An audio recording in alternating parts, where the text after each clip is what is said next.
Good morning friends. यी आज वकिङमा निस्केको छु हो। आज डेन्जर जाडो छ।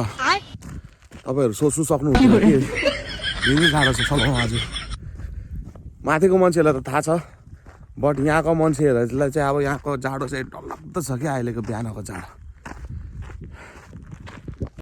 बिहानको शुद्ध हावा, ताजा हावा खानु शरीरको लागि धेरै नै राम्रो हो।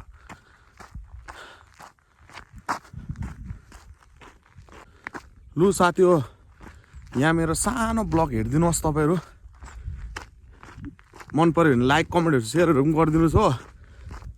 जो कि म ब्लग त कहिले बनाउँदिनँ। अब मेरो भिडियोजहरू कस्तो लाग्छ लाइक कमेन्टहरू गरिदिनुहोस्। डान्स भिडियोहरू, कमेडी भिडियोहरू, ताकि राम्रो लाग्छ। नेक्स्ट भिडियोहरू बनाउनको लागि मोटिभेट पाउँछ हो। हेर्नुहोस् पुरा फगी लागिरहेछ हो। हावा पनि चल्दैछ, चिसो चिसो हावा। हेर्नुहोस् यहाँको दृश्य। म चाहिँ अहिले वकिङ जाँदैछु तपाईँको हाफ सेकेन्डपट्टि। हेर्नुहोस् पुरा फगी लागिरहेछ हो। अहिलेको बिहानको टाइम हो तपाईँको 6:05 हुँदैछ हो। अन्त बिहान जाडो निकै नै छ आज। मजा आउँदैछ तर वकिङ गर्नु चाहिँ।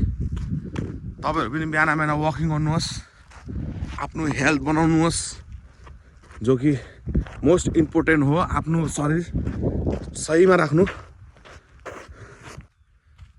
हाम्रो यहाँ जङ्गलको फ्लावर हेर्नुहोस् कति दामी छ हो। यति मजाको फ्लावरहरू पनि छ यहाँ हो। तपाईँलाई म पुनेलको गार्डन पनि देखाइदिन्छु। हेर्नुहोस् है, पुरा पुनेलहरू पनि छ हो, जो कि हाम्रो सलुवामा विन्टरमा फलिने फ्रुट हो। हेर्नुहोस् यी पुनेल, पुरा पुनेलै पुनेल छ यहाँ। यो पाक्यो भने चाहिँ कालो हुन्छ हो, न त हरियो हुन्छ। स्टार्टिङ हो, खानु मजा आउँछ। काँडा काँडा हुन्छ यो।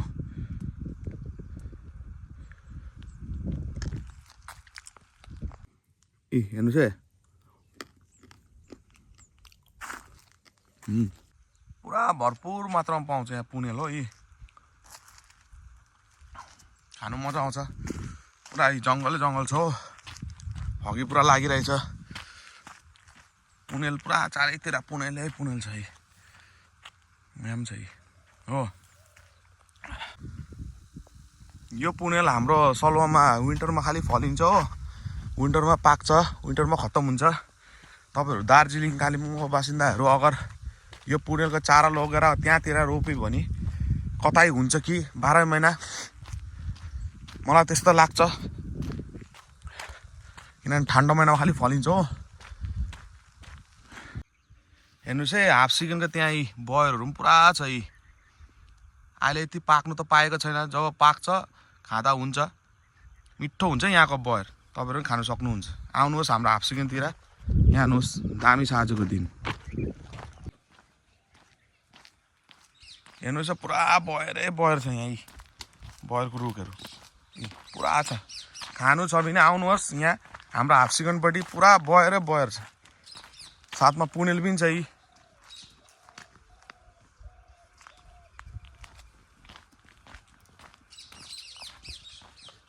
तपाईँहरूको विचारमा के छ भन्नुहोस्। त्यो पुनेलको रुख अगर तपाईँहरूको उहाँतिर दार्जिलिङतिर पाउँछ कि कतै, पायो भने सायद 12 महिना फल्छ होला हो। मलाई त्यस्तो लाग्छ। आई थिङ्क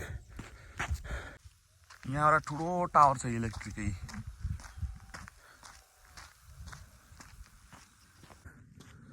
र वकिङ गर्नुको साथसाथ एक्सर्साइज पनि गर्नु पर्यो। शरीरको लागि धेरै नै राम्रो एक्सर्साइज गरेको, जो कि म सानो एक्सर्साइज गरेर तपाईँलाई देखाउँदैछु। त्यो एक्सर्साइज तपाईँहरू फलो गर्नुहोस्, डेली रुटिनमा फलो गर्नुहोस्। 1 महिनासम्म त्यो एक्सर्साइज गर्नुहोस्, तपाईँ अटोमेटिक फिट हुनुहुन्छ। र एक्सर्साइजको साथमा खाना डाइट पनि ठिकैको खानु पऱ्यो, अलिकति कम्ती गरेर हेल्दी हुनुहुन्छ। तब खालि एक्सर्साइज गरेर मात्रै हुँदैन, खाना डाइट पनि अलिक कम्ती गर्नु पऱ्यो। अटोमेटिक तपाईँ फिट हुनुहुन्छ। र म तपाईँलाई देखाउँदैछु एउटा सानो एक्सर्साइज, त्यसलाई तपाईँहरू डेली रुटिनमा फलो गर्नुहोस्। हुन्छ, थ्याङ्क यू। हेर्नुहोस् मेरो सानो एक्सर्साइज।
हजुरहरूले यतिकै एक्सर्साइज गरे पनि फिट हुन सक्नुहुन्छ, जो कि बिगिनर्सहरूको लागि मात्रै हो।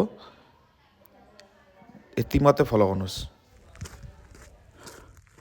वकिङ गर्नुको साथसाथ फिट रहनुको लागि अलिकति शरीरलाई घटाउनु पनि पर्यो, एक्सर्साइजहरू पनि गर्नु पर्यो, तब शरीर फिट रहन्छ।